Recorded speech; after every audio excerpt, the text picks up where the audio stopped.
বান্ধবীর যখন ব্রেকআপ হয় তখন। হ্যালো, কেমন আছো? আমি খুব ভালো আছি। তুমি যে বইয়ের পাতটা দিছিলা আর গোলাপটা দুইটাই আমি বইয়ের পাতার সাথে খেয়ে দিছি। মানুষের কয় বইয়ের পাকেটটা বলে বাচ্চা ফুটে না, কিন্তু তুমি দিছো না, আমি ঠিক বিশ্বাস করি।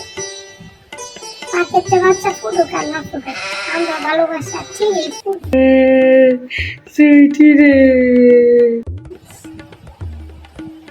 আচ্ছা, তোমার আমি একটু পরে ফোন দিই, আমার বান্ধবী পাইছি। বুঝছে শেষটা বান্ধবী আছে না ওইটা। ও আচ্ছা। কি রে, কি হয়েছে তোর? হাই বল, কি হয়েছে? এবার টাঙ্গাইতেছিস কি লিগা তুই?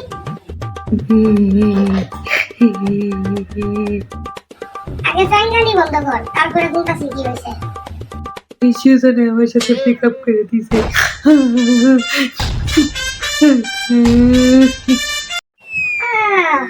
ব্রেকআপ কইরা দিছে না তোমার বয়ফ্রেন্ডে? তোর আমি আগেই কইছিলাম না যে সুদিনটা ভালো না, আমার কথা তো শুনছস না, তোর মাইরা গেছস। না হেরে মন তুই কইস না, হয়তো 160টা প্রেম করতে রে, কিন্তু লাস্টে ভালো রাখে আমার এবার বান্ধবী। এই উষ্টা আর জারুর বাড়ি খাই তাই আমার দ্বারা টাঙ্গাইছি। আচ্ছা কিছু খাইছস? নিমকি খাবি? আমার গলা দেখা ওর নাম তো না রে বান্ধবী, সকালে খালি জোর করে এক বল পানি ভাত খেয়ে আইছি, আর কিছু খাইতাম না। থাক, খাওয়া না, আমি খাই। 2 দিন ধরে আমি ভালো করে মেকআপও করতে পারি না, না খাইতে পারি না, কিছু করতে পারি।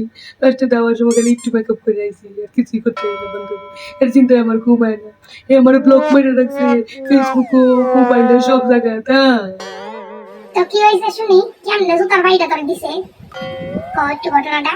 আমি খালি পাশের বাসার শশী ভাইয়ের সাথে একটু আড্ডা দিছিলাম, আমার বয়ফ্রেন্ড দেখে লাইছে, দেখে আমার সাথে এমন করছে।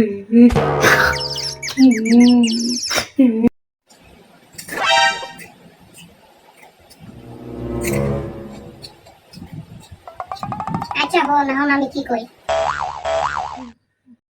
প্রথমত তুই ওরে ভুলা যাবি, তুই ওর মতো 3-4টা প্রেম করে দেখাই দিবি। ওই যদি তোরে ফোন দেয় ওরে ইচ্ছা মতনে গালি দিবি, বলবি সাহরের ঘরে সাহর, মুজুরের ঘরে মুজুর, গুলামের ঘরের গুলাম। ও ইচ্ছা মতনে বুক মুয়েরে হারামজাদা আমার সাথে সিটিং করে। আমি আগে কত সাল টুকু। তোর সাথে আমি আর প্রেম করবো না, ওর নাম্বারটা পরে ব্ল্যাক লিস্টে ফেলাই দিবি, ঠিক আছে? বুঝছস? ঠিক কইছস, আমি তাই ফোন আর ধরতাম না। এর কথা চিন্তা ভাবনা বাদ দিয়া একটু লেখাপড়ার চিন্তা কর, আর নিজের কথা চিন্তা কর। পরীক্ষা শেষে আমরা 2 বান্ধবী ঘুরতে যাবো, বুঝছস? এখন তো শান্তি লাগতেছে না? শান্তি লাগতেছে, একটু শান্তি পাইতেছি, সান্ত্বনা পাইতেছি মনটা। আবার সব ভুলে যাস না কথা। আর তোর বাপ মার কথা একটু চিন্তা কর, তোরে কত কষ্ট করে পড়াশোনা করাইতাছে। আর তোর বাপ মা যদি জানে তুই কয়দিন পরে পরে 1-2টা প্রেম করস আর সেটা খায়া খায়া আর জুতার বাড়ি খায়া খায়া আমার কাছে আইয়া টাঙ্গাস, তাহলে তোর বাপ মা কেমন লাগবো? দোষ সুজনে ফোন দিছে,